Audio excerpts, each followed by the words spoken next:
وجہ کیا ہے کہ اس کے اندر جو ہے بیماریوں کا گڑھ بن چکا ہوتا ہے. جب خون اندر ہی اندر بلاک ہو جاتا ہے تو خون کے اندر ایسے وائرسز اور بیکٹیریاز ہوتے ہیں جو کہ اگر آکسیجن کے ساتھ پورے کے پورے جسم کے اندر سرکولیٹ نہیں کرتے تو وہ اس باڈی کو آہستہ آہستہ ڈیکمپوزیشن کی طرف لے کے جاتے ہیں اور آہستہ آہستہ وہی باڈی اندر ہی اندر گلاوٹ کا شکار ہو جاتی ہے.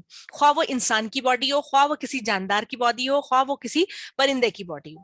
پھر فرمایا کہ کھال یا گوشت کو چھو کر اس کے جراثیم سانس کے ذریعے سے جاتے ہیں اور ان کیڑوں کے کاٹنے سے جنہوں نے مردار کو کاٹا ہوتا ہے. یعنی وہاں پہ پڑے پڑے فوری طور پر ایک باڈی جو نئی سانس لے رہی ہوتی, اس کے پاس سے جو اللہ تبارک و تعالیٰ نے ایک خاص قسم کا جو میگنیٹک فیلڈ ہم سب کے ارد گرد بنایا ہے جس کے ذریعے سے کوئی بھی چیز ہمارے اوپر نہیں چڑھ پاتی.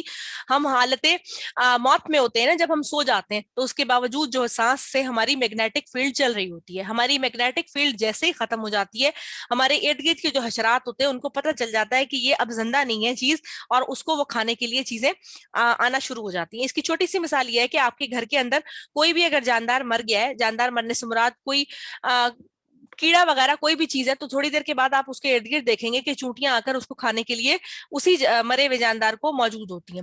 تو کیا ہوتا ہے کہ اس کی بھی ایک جو میگنیٹک فیلڈ ہوتی ہے وہ ختم ہو جاتی ہے اور جانور اس کو کھانے کے لیے وہاں پر تیار ہو جاتے ہیں. پھر اس کے بعد کیا کہا گیا کہ اس کے بعد جو ہے خون کو منع کیا گیا کہ خون کو استعمال نہیں کرنا, کیونکہ خون جو ہے وہ پورے جسم کی صفائی کا کام کرتا ہے اور پورے کے پورے جسم کے اندر سے تمام تر کثافتیں ہیں ان کو لے کے جاتا ہے اور پھر ایک خاص پروسیس سے اللہ کی حکمت سے دل کے بعض حصے جو ہے وہ نیا خون پروڈیوس یعنی جگر پروڈیوس کرتا ہے نئے خون کو, اور دل جو ہے وہ پرانے خون کی صفائی کرتا ہے اور پورے کے پورے جسم میں خاص جو سرکولیٹری سسٹم ہے وہ پورے کا پورا چل رہا ہوتا ہے. تو کہا گیا کہ اس کو بھی کھانا منع کیا گیا. اس کے بعد پھر ارشاد فرمایا کہ خنزیر کا گوشت نہیں کھانا. خنزیر کی جو پراپرٹیز ہیں وہ اتنی خطرناک ہیں کہ اگر انسان اس کو کھانے لگ جائے تو اس کے اندر وہ تمام تر صفات آنے لگ جائیں گی. وہ ایک تو وہ ہومو سیکشول ہوتا ہے, اس کے علاوہ جو اپنا فضلہ ہوتا ہے وہ خود ہی کھا لیتے ہیں. ان کے جسم کے اندر اتنی گندگی پائی جاتی ہے کہ اگر ان کے گوشت کو تھوڑی دیر کے لیے بھی رکھ دیا جائے تو کیا ہوتا ہے ان کے اندر کیڑے پڑ جاتے ہیں. اس کے علاوہ جو ہے وہ ان کی میٹنگ کا طریقہ جو ہے وہ بہت زیادہ ڈفر کرتا ہے. تو یہ تمام تر وہ چیزیں ہیں جن کی صفات کو بتایا گیا کہ اگر انسان ایسی چیزوں کو کھائے گا تو اس کی عادتیں بد ہو جائیں گی مکمل طور پر, اور تبھی ان تمام تر جانوروں کو حرام قرار دیا گیا. تمام فقہاء اور صحابہ اور ائمہ کرام اس بات پر متفق ہیں کہ جو ذبیحہ اللہ کا نام نہ لے کر کیا جائے وہ مکمل طور پر حرام ہے. یعنی آپ اللہ کے نام کے علاوہ کسی اور کے نام پر ذبح نہیں کر سکتے. تبھی جو ہے تکبیر پڑی جاتی ہے. ہم کوئی بھی جانور جو ہے خواہ وہ مرغی چکن خریدنے کے لیے جائیں, کوئی گوشت وغیرہ خریدنے کے لیے جائیں, اس کو ذبح ہی اللہ کا نام لے کر کیا جاتا ہے. تبھی یہ جو انٹرنیشنل فلائٹس ہوتی ہیں ان کے اندر جو کھانا دیا جاتا ہے اس میں جو ہے وہ دو طرح کا ہوتا ہے, ایک نارمل جھٹکے کے گوشت کا جس کو کہتے ہیں, اور ایک جو ہے وہ جیوس جو کھاتے ہیں. عموماً یہ کہا جاتا ہے کہ آپ نے جب کوئی کھانا وہاں سے لینا ہو تو آپ یہ کہیے کہ جو جیوس کو دیتے ہیں نا آپ فوڈ وہ ہمیں دیں, کیونکہ وہ بھی حلال کے بغیر نہیں کھاتے. تکبیر کے بغیر جو ہے وہ آپ کا کھانا حلال نہیں ہوگا. اور اسی لیے جو بیرون ممالک کے اندر جو گوشت کو جو جانور کو ذبح کیا جاتا ہے وہ اس کو ایک الیکٹرک کا ایک شاک دیتے ہیں جس کی وجہ سے مکمل طور پر اسے ایک ہی سانس کے اندر جھٹکا لگتا ہے, اور جھٹکے کرنے کے بعد وہ لازمی اس کی روح جو ہے وہ ختم ہو جاتی ہے. تو اس جھٹکا لگنے سے کیا ہوتا ہے کہ جو خون کی جو نالی جس کو ایک دم سے بریک کیا گیا تھا نا, وہ خون پیچھے تمام تر جسم کے اندر جم جاتا ہے اور اس کی صفائی نہیں ہو پاتی ہے. اب جب ہم جو آپ نے بقرعید کے دنوں کے اندر قربانی کرتے ہوئے دیکھا ہوگا تو جب نرخڑا کاٹا جاتا ہے تو اس کو تھوڑی دیر کے لیے چھوڑ دیا جاتا ہے. اس کی وجہ یہ ہے کہ وہ جسم کے اندر سے جتنا فاسد مواد ہے وہ نکل جاتا ہے, اور نکلنے کے بعد جو ہم باقی کا گوشت دیکھتے ہیں وہ اس سے پھر مکمل طور پر صاف ستھرا ہوتا ہے. ٹھیک ہے, یہ اللہ تعالیٰ کی ایک خاص حکمت ہے جس کے اندر ہمیں قربانی کا ایک پراپر طریقے یعنی نہر کا طریقہ, ان کی قربانی کا بھی اور باقی قربانی کا طریقہ بھی اللہ کے نبی صلی اللہ علیہ وسلم نے ہماری صحت کے تناظر میں ہمیں سکھایا. پھر فرمایا گیا کہ وہ جانور جو گلا گھٹ کر مر جاتے ہیں, چوٹ کھا کر مر جاتے ہیں, گر کر مر جاتے ہیں, ٹکرا کے مر جاتے ہیں, اور جن کو جو ہے درندے کھا جاتے ہیں. اب یہ شکار کا طریقہ بھی اس میں بتا دیا. ایک تو وہ ہوا کہ اچھا والا ایک جانور تھا ہمارے پاس, اس نے اوپر کی کسی جگہ سے چھلانگ لگائی, وہ نیچے گرا اور مر گیا. اگر اس میں سانس چل رہی ہے اور اس کی ہڈیاں چٹکی ہیں اور اس کی سانس چل رہی ہے اور آپ نے اسی وقت تکبیر پڑھ کے اس کو حلال کر دیا تو وہ حلال ہے. لیکن ایک دم جھٹکے سے اگر وہ مر گیا تو وہ آپ کے اوپر حرام ہو گیا, خواہ آپ کا کتنا قیمتی جانور کیوں نہیں تھا. ٹھیک ہے.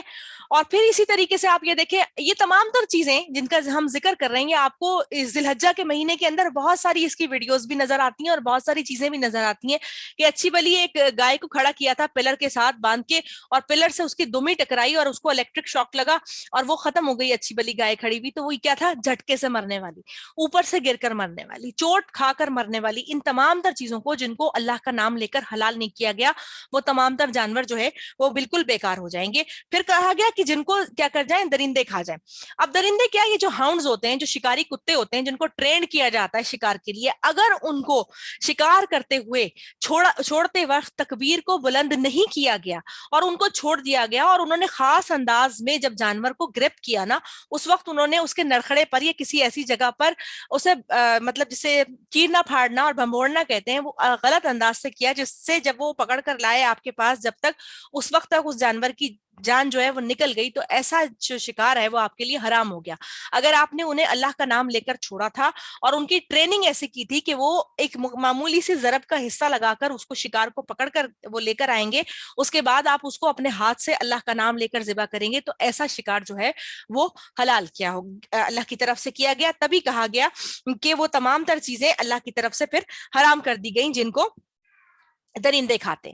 پھر ایک اور امپورٹنٹ پہلو بتایا گیا, وما ذبح علی النصب, اور جو آستانوں کے اوپر ذبح کیا جاتا ہے. اب آستانوں پر ذبح کرنے سے سمپلی مراد, آپ کسی مزار پہ لے کے جاتے ہیں کوئی قربانی کا جانور, آپ کہتے یہ ہیں کہ میں اللہ کے نام پر یہاں پر قربان کر رہا ہوں, یعنی قربانی کی نیت تھی آپ کی اللہ کی, لیکن جو تمام تر لوگ ارد گرد موجود تھے نا, ان کو نہ تو آپ کی نیت پتا تھی اور نہ ہی کوئی کسی کے دل کا حال جانتا ہے. آپ نے قربانی کی اللہ کے نام پر, لیکن کیا کیا آپ نے, ایک بڑے شرک کا دروازہ کھول دیا. کیسے کھولا کہ ارد گرد موجود جو لوگ تھے انہوں نے سمجھا کہ آپ جو صاحب قبر ہیں ان کے لیے آپ کسی خاص آستانے پہ, کسی خاص جگہ پہ جا کر آپ اپنی نظر یا بھیٹ یا کچھ بھی آپ ادا کر رہے ہیں. تو یہ کیا چیز ہے, یہ آپ کے لیے معصیت کا راستہ کھولتی ہے, جس میں ایک تو یہ ہوا کہ کام تو آپ یہ کرنا چاہ رہے تھے کہ چلو میں اس جگہ پہ جا کے قربان کروں گا, زیادہ سے زیادہ لوگوں کو تقسیم کر دوں گا اور لوگوں کو زیادہ سے زیادہ فائدہ مل جائے گا, لیکن ہوا یہ کہ آپ نے وہاں سے ایک نیا چیپٹر کھول دیا, اور جو دیکھنے والوں کے لیے کہ اگلی دفعہ میں بھی آؤں گا تو میں یہاں پر چڑھاوا چڑھاؤں گا,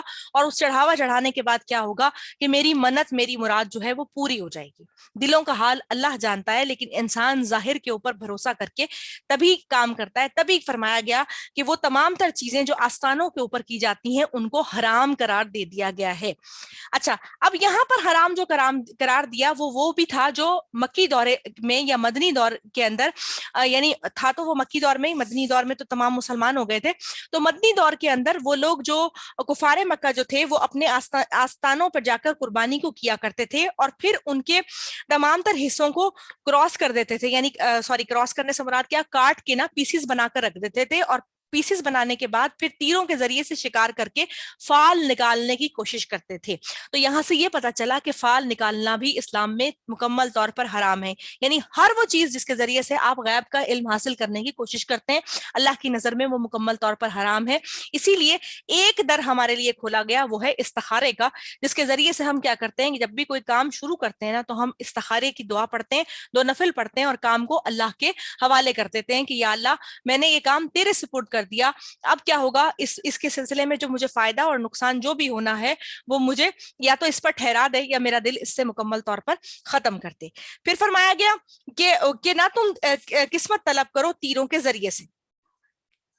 اب یہی ہوا کہ یہ جو جاہلیت میں عرب بتوں کے قریب پتھر گاڑے جاتے تھے جہاں پر جانور ذبح کیے جاتے تھے, یعنی کہ آستانوں پر ذبح کیے گئے جانور, اس سے مخصوص مقام بھی ہوتے تھے, اور کیا تھا کہ قربانی کر کے فائدہ ملے خواہ وہ بت ہوں یا نہیں ہوں.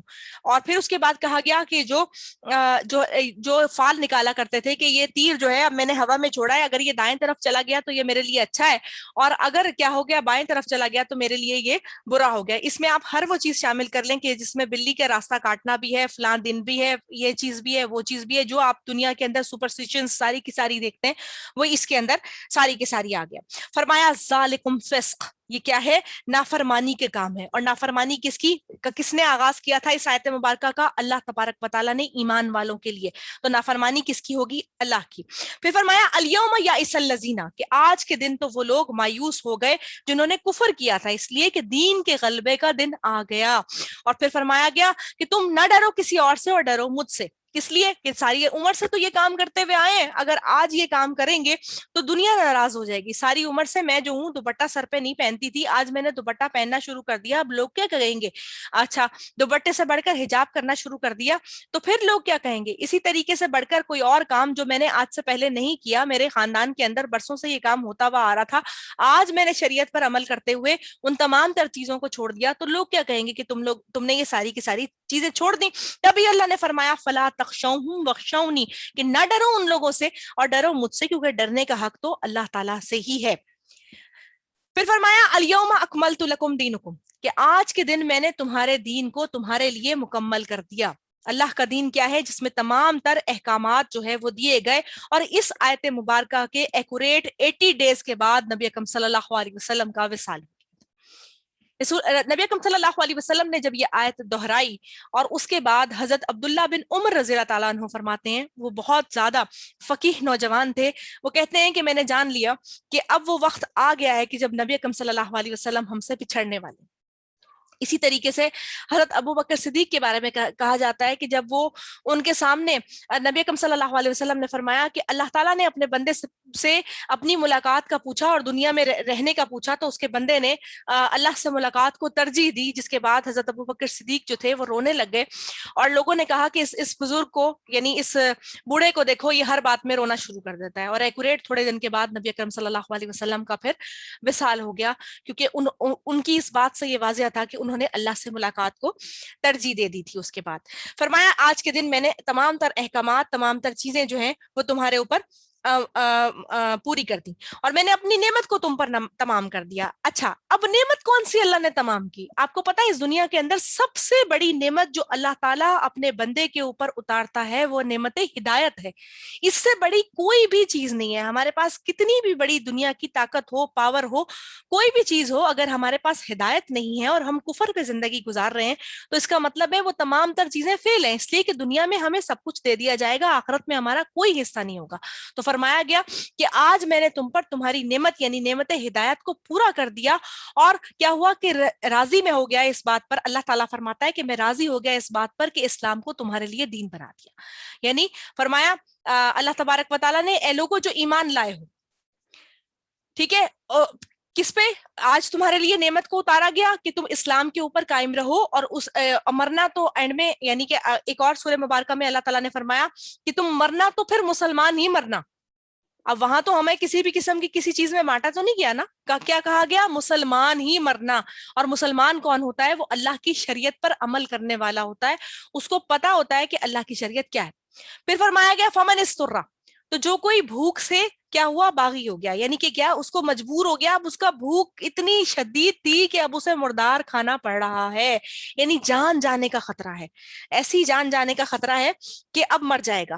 اچھا, پھر کیا ہوا, وہ اس کی طرف میلان نہ رکھتا ہو, کہا گناہ کے لیے. اب گناہ کے لیے بہت ساری چیزیں بتا دی گئی تھی, جس میں کہا گیا کہ آستانوں پہ ذبح نہیں کرنا, اس طرح کی کوئی مردار چیز کو نہیں کھانا, کوئی فائل اور اس طرح کی کوئی چیز نہیں نکلوانی. تو فرمایا اس چیز کا میلان نہ رکھتا ہوں. حدیث نبی صلی اللہ علیہ وسلم میں آتا ہے کہ مکھی کے مارنے سے ایک شخص کو جہنم ملی اور ایک شخص کو کیا ہوا کہ جنت کو مل گئی. وجہ کیا ہوئی کہ دو لوگ جا رہے تھے ایک جگہ سے, آستانوں پہ کوئی نہ کوئی چیز جو ہے وہ چڑھائی جا رہی تھی, تو وہ دونوں کے دونوں گئے, دونوں ایمان والے ہی تھے. تو کہا گیا کہ تم ہمارے ہمارا جو یہ در ہے جہاں پر ہمارے بت ہیں, ان کے اوپر کوئی نہ کوئی چڑھاوا چڑھاؤ. انہوں نے کہا ہمارے پاس تو کچھ بھی نہیں ہے. تو کہا اچھا چلو ایسا کرو, جب تمہارے پاس کچھ نہیں ہے, یہ مکھی ہے نا, اس کو قربان کر دو نام لے کر ہمارے بتوں کا, تو تمہاری جان بخشی ہو جائے گی. ایک شخص نے دوسرے سے کہا کہ مکھی تو قربان کرنی ہے, کیا ہوتا ہے, ہم قربان کر دیتے ہیں. تو دوسرے نے کہا کہ نہیں, میں ایسا نہیں کروں گا. اور یہی ہوا کہ اس ایک شخص جو ان میں سے دو میں سے ایک تھا, اس نے اس مکھی کو لے کر دوسرے کے نام پر جو ہے وہ قربانی, یعنی بت کے نام پر یا کوئی بھی استانہ تھا اس کے نام پر قربانی کر دی, اور دوسرے کو مار دیا گیا. یعنی اس کی تو جان بخشی ہو گئی نا قربانی کرنے کے بعد, اور دوسرا جو تھا جس نے انکار کر دیا تھا اس کو مار دیا گیا کہ بھئی نہیں, تم یہاں سے نہیں گزر سکتے. تو فرمایا کیا گیا کہ ایک اس ذرا سی چیز کے پیچھے جو ہے وہ ایک بندہ جہنم میں گیا اور ایک بندہ اللہ کے حضور سرخرو ہو گیا. تو نتیجہ کیا ہوا کہ کہنے کا مقصد یہ ہے کہ کوئی بہت مجبور کر دیا گیا کہ جان اس کی جا رہی ہے, تب وہ ذرا سا لے کر اپنی بھوک کو مٹانے کے لیے کھا سکتا ہے, ادروائز وہ نہیں کر سکتا. فرمایا فإن اللہ غفور الرحیم, تو اللہ تعالیٰ بخشنے والا اور مہربان ہے.